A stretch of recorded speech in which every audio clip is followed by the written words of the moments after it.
Why would you be in such a celebratory mood about the execution of another human being? Why I felt, along with so many other Americans, joy, unfortunately, because it Joy? feels like... Serious? I mean... Joy in I a guess I man's would say execution? maybe not. Why the f*** are you laughing all the time? I don't get it. I find it unbelievable. What are you laughing at? Let me remind you. You can repeat what I said all I want, but again, you're misrepresenting Don't my worry. views. I am telling you how I feel. Social media will remind you later. Don't worry about it. Mark. Again, Piers, I'm glad you're Taylor, able can to you get show this some right. manners to your other panelists, please? Well, stop misquoting me. No, I quoted you directly. You then recanted. Well, then Mark. stop misrepresenting my views and my feelings. I'm not. You felt joyful, then you wish you hadn't said it because you knew how bad it sounded. No.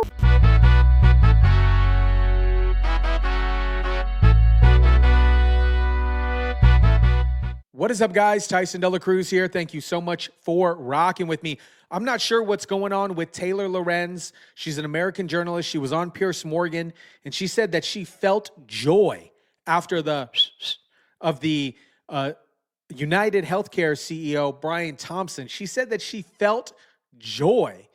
What the heck? Just to kind of give you guys a little bit of background about Miss Lorenz. She's an American journalist. She's a podcaster for Vox Media, also a host of The Power User, and a columnist, for The Washington Post and The New York Times, The Daily Beast, and The Business Insider. So that kind of gives you a little bit of perspective on where she stands on the political perspective of things. But here she is on Piers Morgan. Like, WTF, what is going on? The other story, because Taylor's been waiting patiently here. So this issue of Brian Thompson, one of the top healthcare executives in the country, I'm just curious why your first reaction would be to his cold-blooded execution. And people wonder why we want these executives dead. And then you later commented when people were giving you a lot of blowback, I'm not alone, you said. Healthcare executive down with party balloons was on an X post that you commented on. Why would you be in such a celebratory mood about the execution of another human being? Aren't you supposed to be on the caring, sharing left where, you believe in the sanctity of life? I do believe in the sanctity of life, and I think that's why I felt, along with so many other Americans, joy, unfortunately, because it feels like... Serious? I mean, joy in I a guess I man's would say execution? maybe not joy, but certainly not empathy. Because again, we're watching the footage. How can this make you joyful? This guy's a husband, he's a father, and he's being gunned down in the middle of Manhattan. Why does that make you joyful? Of Americans that be murdered. So are the tens of thousands of Americans, innocent Americans, who died because greedy health insurance executives like this one push policies of denying care to the most vulnerable people. And the many millions of Americans that have watched people that I care about suffer and in some cases die because of lack of health care. So should they all be killed then? Should they all be killed, these healthcare executives? Would that make you even more joyful? No, that would not. But why not? And, why are you laughing? I think because it wouldn't fix the system. You seem to find the whole thing hilarious. I find your question funny. A bloke's been murdered in the street. I don't find it funny at all. I don't find it funny that tens of thousands of Americans die every year and because they are denied life-saving health care from people like the CEO. Now, I want to fix the system. You're right. We shouldn't be going around shooting each other with vigilante justice. No. I think that it is a good thing that this murder has led to America, or really the media elites and politicians in this country paying attention to this issue for the first time. You mentioned you couldn't understand why somebody would feel this reaction when they watched a CEO die. It's because you have not dealt, it sounds like, with the American healthcare system in the way that millions of other Americans have. I've dealt with the healthcare system in various ways in America. I don't think it's perfect by any means, but the idea that I would view it as something... Have you been denied life-saving treatment? The idea that I would view it as something joyful, that a man has been, who's just a healthcare executive, has been executed in the street, I find completely bizarre. Let me bring in Tommy here. Yeah. Tommy, I keep being told... Hang on, Taylor, I'll come back to you. Okay, Tommy, don't say I'm joyful. I said you said you were feeling joyful. Yeah, I take that back. Joyful is the wrong word, Piers. You think? But I said, as I clarified, you think? Yeah. You think joyful is the wrong word? Yeah, Sure, I'd say it is. Vindicated, celebratory, because again, it feels like justice in this system when somebody responsible for the deaths of tens of thousands of Americans suffers the same fate as those tens of thousands of Americans who he murdered. What? Tommy, whether Taylor wants to retract the word joyful or not, we all heard her say it, and I was just shocked. I mean, I find that kind of response utterly shocking, that someone could be murdered in the middle of Manhattan, who happens to be an executive for a healthcare company, and people think this is something that makes them feel joyful. Crazy. Yeah, this is still the remnants of the incredibly bratty Occupy Wall Street movement that's morphed into 100 other movements by now, all equally as disgusting. But to celebrate the murder of a husband and a father simply because you disagree with his position at a company, or you disagree with the company, or you disagree with the system of healthcare that we have in the U.S. is quite frankly sick, twisted, and disgusting. Why you'd celebrate anybody's murder, especially just an innocent man who you happen to disagree with, is really shocking to me. But it also just goes to show that the left and many on the left have a tendency to believe that violence like this, political violence, is necessary. It's a means to an end. And if they believe in the end and they believe in the means, it's really sick and wrong. If you want to have a conversation about healthcare in this country, that's fine. Let's have that all day long. But to be joyful, or even to say you're not empathetic about somebody losing their life when they leave behind two young boys, especially during the holiday season, the same day that millions of New Yorkers are celebrating a tree lighting, I mean, that's just too far for me, a bridge too far. The loving and tolerant left is at it again, Piers. Yeah, Taylor, I don't mean to be rude, but why the fuck are you laughing all the time? I don't get it. Sorry, apologies for my language, but honestly, I find it unbelievable. What are you laughing at?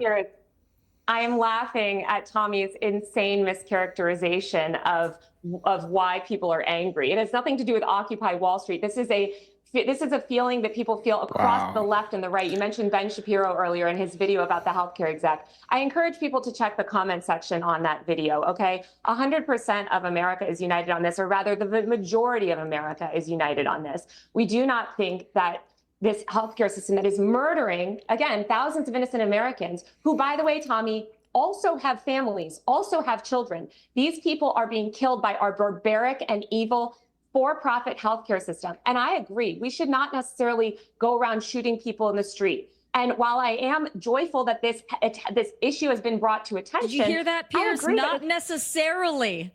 It's just unbelievable. They shouldn't be shot in the streets. They shouldn't be shot in the streets because, again, it doesn't solve the systemic problem. You could United Healthcare will just appoint a new ghoulish CEO. The point is that we need to fix these systems so that, again, people like Brian or whoever is in charge of these companies stops murdering tens of thousands of innocent Americans. That is the crime. Let me bring in Mark on this. I mean, Mark, wow. I'm sorry, but there's just no justification for laughing your way through a segment like this, talking about how joyful you were that this happened.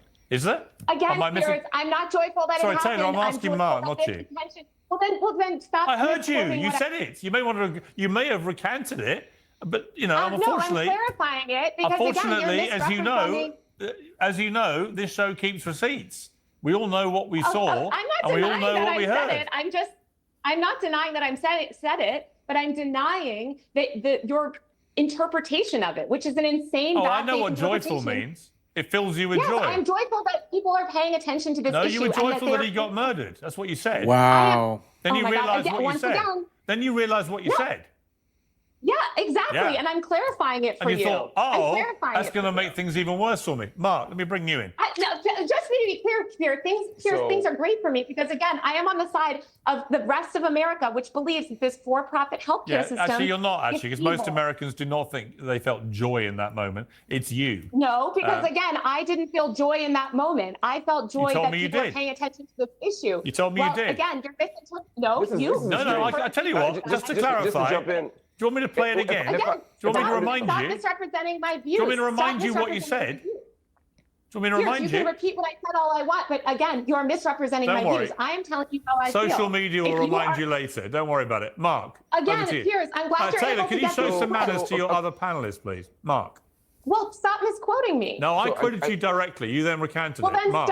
Then stop misrepresenting my views and my feelings. I'm not. You felt joyful, then you wished you hadn't said it because you knew how bad it sounded. No, Piers. No, Piers. I quoted don't you feel joyful. directly. Mark. Again, you are misrepresenting how I feel. So let me as an independent third person here, along the time of third and fourth person here, maybe offer some clarity to this. It sounds like she used the word joy. You found it appalling. Did you? She says that she misspoke. She recanted, and you're saying that despite her recanting, she still said it in the first place. It seems to me the question is just whether you believe her or not. But we can move past that. I happen to think that none of us should find joy in death. None of us should find joy in people being killed. This was a person. This was a human being. This was somebody who was loved and loved people. I find no joy, no value, no humor in any human loss of life or animal loss of life. But in this case, I think it's important to stress that because of everything that happened on the internet. That said, we can have two conversations simultaneously. We can find great sadness in the fact that this man was killed, and also see it as a valuable and rich site of opportunity to discuss the bigger picture of healthcare in America, which doesn't lead to individual political assassinations, but does lead to the death of thousands, hundreds of thousands, and maybe even millions of people every single day, some of which is entirely preventable. We live in a system that prioritizes profits over people. And the fact that so many people who are otherwise normal and humane and loving and empathetic were able to find humor or joy in this tragic death, it says something about who we are as people. But it also says something to how this wicked system has damaged us and corroded our character and eroded our sensibilities. I'm saying let's have that conversation about how sad this man's individual death is, but let's not let that be the only story that we tell. Let's also tell the story about this healthcare system. That's all. Obviously, there's a much bigger debate to have about the healthcare system. But Tommy, it was inevitable that the finger of blame would eventually turn to one person. Let's take a look at this clip. Don't you think this is a systemic problem that's coming from the top? Look what Trump tweets or whatever whatever it's called, false social. Called truth. Yeah. Yes. But there's the stuff that comes out of his mouth is exactly this kind of stuff, and he allows it. And people, I noticed in 2016, wow, people are behaving differently. It was Donald Trump's fault, Tommy, that this lunatic, I'll call him a deranged lunatic, even though we have no idea if he was, but we do know that he believes violence was the answer, because he said that in his little manifesto that was found on him. Tommy, it was Donald Trump's fault that this deranged lunatic executed the healthcare executive. Nobody else, Trump.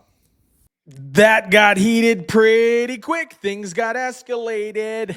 That escalated quickly. You know what? For her to say and openly on a tweet or whatever she posted saying, hey, I'm joyful that this particular situation happened. And even to go on Piers Morgan and say, hey, I'm joyful, blah, blah, blah. And granted, she retracted her statement in regards of saying joyful.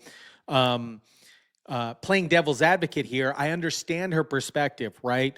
We always accuse Big Pharma saying, hey, it's Big Pharma's fault and this, that, or the other thing. But at the end of the day, it's not necessarily Big Pharma's fault. Guess what? It is the insurance company's faults because the insurance companies, at the end of the day, are based off of what? Money, greed, okay? And it is unfortunate that this individual had to die in order to bring light to a scenario like this. But man, for you to say that somebody is dead and to say that it brings you joy, those were not the best words, Miss American journalist Taylor Lorenz. Piers Morgan is right. This is buzzing all across the intro webs. And the interesting thing is I want to lead into this shooter, right? There's a lot of, it's so interesting to me that there was a manifesto found on this shooter. They have identified the shooter as this individual. Earlier this morning in Altoona, Pennsylvania, members of the Altoona Police Department arrested Luigi Mangione, a 26-year-old male, on firearms charges. At this time, he is believed to be our person of interest in the brazen targeted murder of Brian Thompson, CEO of United Healthcare, last Wednesday in Midtown Manhattan. The suspect was in a McDonald's and was recognized by an employee who then called local police. Responding officers questioned the suspect, who was acting suspiciously and was carrying multiple fraudulent IDs as well as a U.S. passport. Upon further investigation, officers recovered a firearm on his person, as well as a suppressor, both consistent with the weapon used in the murder. They also recovered clothing, including a mask consistent with those worn by our wanted individual.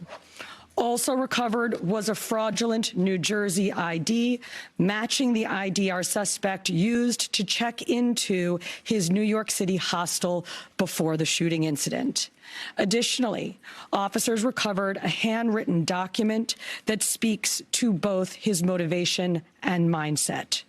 NYPD detectives are en route to Pennsylvania as we seek to interview the subject further. And believe it or not, they found this individual. He was eating a McDonald's sandwich, okay? And the McDonald's employee recognized him with the image that they had on Crime Stoppers, which was basically just a nose and a face. And she said, "Oh, this is the individual." And they found a manifesto on him and a 3D printed gun of some sort. And they just had the hearing in Pennsylvania. But it's, you know, what's very interesting to me is the fact that they have all this information on this individual, yet we don't have hardly any information about this individual. And this individual attempted to Donald Trump on live TV, this would-be assassin. I'm not going to say his name on here because I don't want to give him any credibility, but we have little or hardly any information about this individual or this individual, but yet we have all this information on Mr. Luigi? Come on, what is going on? Particularly, there's a lot of kind of speculation on this particular CEO. A couple weeks ago, Nancy Pelosi did a trade. He was supposed to do a hearing regarding insider stock trading. Drawn up with them to go and be our first pilot customer. This is all the retail stores in the U.S. There was actually a lot of money coming from the government at this point. So you have ARA, which had somewhere around $25 billion that was earmarked for clean tech projects at the time. This is an insane amount of money from a startup perspective. If you can even just get 1/10 of 1/10 of 1/10, you're in great shape. And we had terrific connections. So we've had people like Nancy Pelosi, TJ Glother, former Deputy Secretary of the DOE, working for us in terms of figuring out how to get a grant. We put together a very sophisticated, at least for a startup of our size, grant application. Okay, I'm not exactly a conspiracy theorist kind of guy, but I couldn't really fucking leave this one alone. So there's a connection between Nancy Pelosi and Brian Thompson, the CEO of United Healthcare. So hear me out. On September 21, 2024, there was a cyber breach at United Healthcare. Over 100 million data users were affected, healthcare workers and individuals. On that day, Nancy Pelosi purchased $4 million in a cybersecurity company called Palo Alto Networks. It is a specialist in cybersecurity. On the day of the announcement of the breach, she made that purchase. That company netted her $11.9 million. This was going to be up for investigation. Now, the person who was going to be investigated by the DOJ and was going to be potentially questioned about this cannot be questioned. And all this situation, and then all of a sudden, this individual is in broad daylight in New York. It's very skeptical to me, and this suspect that they have in custody at the moment also seems very suspect because there's not enough conclusive evidence, at least in my opinion, to say that this is the guy. There have been reports online stating that he had some like a back injury, and the back injury changed his life. And maybe he got hooked on opioids, or maybe he was not approved for a particular surgery of some sort. I could see this happening. I definitely could see this happening. To go back and to say that this was joyful, I don't think it was joyful. I think that it is bringing light to what we already know of the corruption in big pharma and the corruption with insurance companies. Let me know your guys' thoughts on this. Drop your comments down below, smash the like button, share, subscribe, and as always, guys, I'll catch you on the next one.